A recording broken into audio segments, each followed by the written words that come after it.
ये आरोप मेरे नहीं है, ये आरोप भारतीय जनता पार्टी के नहीं है।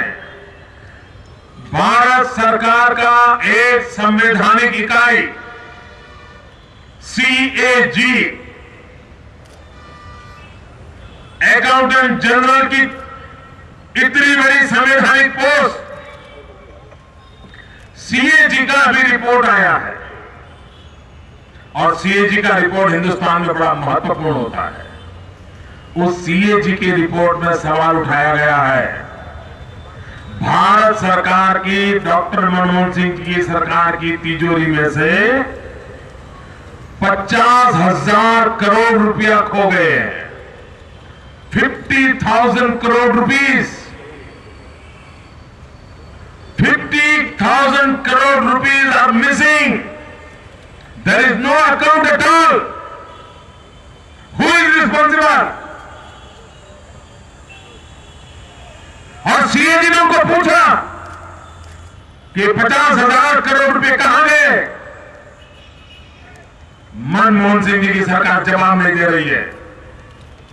भाइयों बहनों, ये गरीब के पैसे हैं, हिंदुस्तान में आम आदमी की मेहनत के पैसे हैं। 50,000 करोड़ रुपए का हिसाब नहीं दे रही अपनी सरकार। इस चुनाव में उनका हिसाब मांगना है मेरे भाइयों बहनों, और कांग्रेस को जवाब देना चाहिए, कहां गए 50,000 करोड़ रुपए?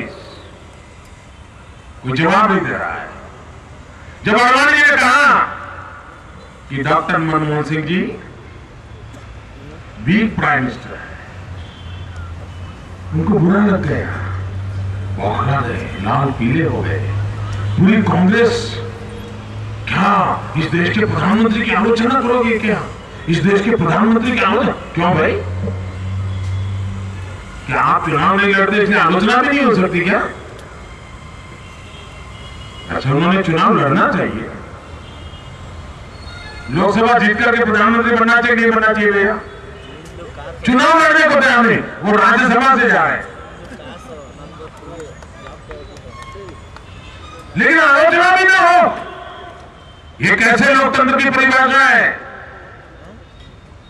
आलोचना नरेंद्र मोदी की भी होनी चाहिए, आलोचना अनंत कुमार की भी होनी चाहिए, आलोचना अडवाणी जी की भी होनी चाहिए, आलोचना डॉक्टर मनमोहन सिंह जी की भी होनी चाहिए। यही तो लोकतंत्र की ताकत होती है। आलोचना नहीं होगी तो लोकतंत्र मजबूत कैसे बनेगा? गलतियां जाएगी कम कैसे होगी? लेकिन आलोचना करते ही कुछ लोग तो निकल पड़ते, क्यों बोले, क्यों बोले, क्यों बोले? तो क्या करे? पूजा पाठ करते रहे क्या? देश बर्बाद होता देखते रहे क्या? अडवाणी ने कहा डॉक्टर मनमोहन सिंह जी वीक प्राइम मिनिस्टर है। मैं कहना चाहता हूं क्यों वीक है। भाइयों बहनों, आपको जानकर के आश्चर्य होगा, भारत सरकार का कोई मंत्री या राज्य सरकार का कोई मिनिस्टर अगर विदेश जाता है तो उसको विदेश में उसने कहां गया, क्या किया, किसको मिला, क्या क्या हुआ, इसका डिटेल रिपोर्ट सरकार में सबमिट करना पड़ता है। ये कानूनन व्यवस्था है। लेकिन डॉक्टर मनमोहन सिंह जी की सरकार के आधा दर्जन मुख्यमंत्री मिनिस्टर ऐसे हैं, half dozen ministers Manmohan Singh ji की कैबिनेट के ऐसे हैं कि जो विदेश बार बार जाते हैं, लेकिन अब तक वो क्यों गए, किसको मिले, क्या काम था, एक बार भी हिसाब नहीं दिया है।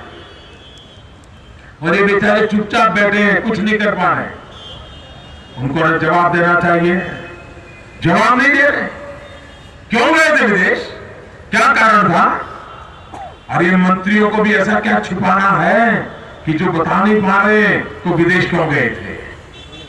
6 मंत्री ऐसे हैं जिन्होंने अपना अनेक विदेश यात्राएं हुई लेकिन हिसाब नहीं दिया है।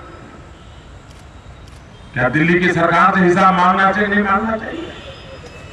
भाई बहनों, दिल्ली की बैठी हुई सरकार, उसने कहा था कि हम महंगाई कम करेंगे।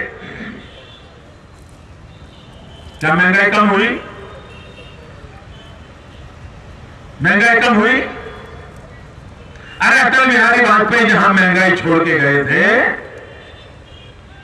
वहीं पर महंगाई होती तो भी गरीब के घर में चूल्हा जलता।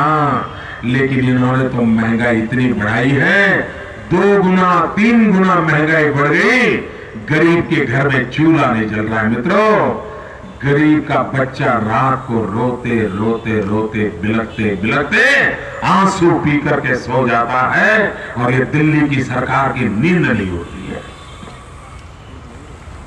क्या देश ऐसे चलेगा? मित्रों, उनको गरीबों की परवाह नहीं है, उनको वोट बैंक की राजनीति की परवाह है। एक बार हमारे चीफ मिनिस्टर की मीटिंग थी, और उस बड़ी मीटिंग में देश के प्रधानमंत्री बयान दे रहे हैं। देश के प्रधानमंत्री कह रहे हैं कि हिंदुस्तान की संपत्ति पर सबसे पहला अधिकार मुसलमानों का है। क्यों भाई? प्रधानमंत्री जी, आपको ऐसा क्यों बोलना पड़ा? आप इस देश के प्रधानमंत्री हो ना, आपको ऐसा क्यों बोलना पड़ा? क्या ये भारत के संविधान के अनुकूल भाषा है आपकी? क्या भारत की परंपरा मर्यादाओं के अनुकूल आपकी भाषा है? क्या सिर्फ आप चुनाव देख करके बोलते हो? क्या खुशी का खेल चल रहा है? क्या हिंदुस्तान की संपत्ति पर पहला अधिकार मुसलमानों का है? अरे मनमोहन सिंह जी, अच्छा होता प्रधानमंत्री पद से ये बात निकलती कि हिंदुस्तान की संपत्ति पर सबसे पहला अधिकार गरीबों का है। किसी भी संप्रदाय में क्यों पैदा न हुआ हो, किसी भी जाति का हो, धर्म का हो, बिरादरी का हो, लेकिन अगर गरीब है तो हिंदुस्तान की संपत्ति पर सबसे पहला अधिकार गरीब का होगा। लेकिन ये वोट बैंक की राजनीति देखिए, प्रधानमंत्री ये कहते फिर रहे हिंदुस्तान की संपत्ति पर पहला अधिकार मुसलमानों का है। ये वोट बैंक की राजनीति ने देश को तबाह कर दिया है। और इसलिए भाइयों बहनों, इस चुनाव में एक तरफ उनसे 7 साल का हिसाब मांगिए और दूसरी तरफ ये भी निर्णय कीजिए, अब हिंदुस्तान को वोट बैंक की राजनीति का गुलाम नहीं होने दिया जाएगा। हिंदुस्तान पर वोट बैंक की राजनीति हावी नहीं होने देंगे। हम पूरी ताकत से वोट बैंक की राजनीति को हिंदुस्तान से उखाड़ के फेंक देंगे। ये संकल्प करने का समय आया है। भाइयों बहनों, अगर हिंदुस्तान का भविष्य देखना है, आप अपने बच्चों के हाथ में एक अच्छा हिंदुस्तान देकर के जाना चाहते हो, अगर आप अपने नौजवान बेटों का भविष्य सुरक्षित करना चाहते हो, अगर आप अपना बुढ़ापा सुख चैन से गुजारना चाहते हो, तो मेरे भाइयों बहनों, मैं आपसे करबद्ध प्रार्थना करने आया हूं, ये वोट बैंक की राजनीति से इस देश को बचाइए मेरे भाइयों बहनों, और देश को विकास की राजनीति की ओर ले जाइए। विकास की राजनीति के बिना समस्याओं का समाधान नहीं होगा। विकास की राजनीति के बिना हिंदुस्तान के बच्चों को हम आने वाले दिनों में अच्छा हिंदुस्तान नहीं दे पाएंगे। विकास की राजनीति के बिना हम माताएं बहनों का गौरव नहीं कर पाएंगे।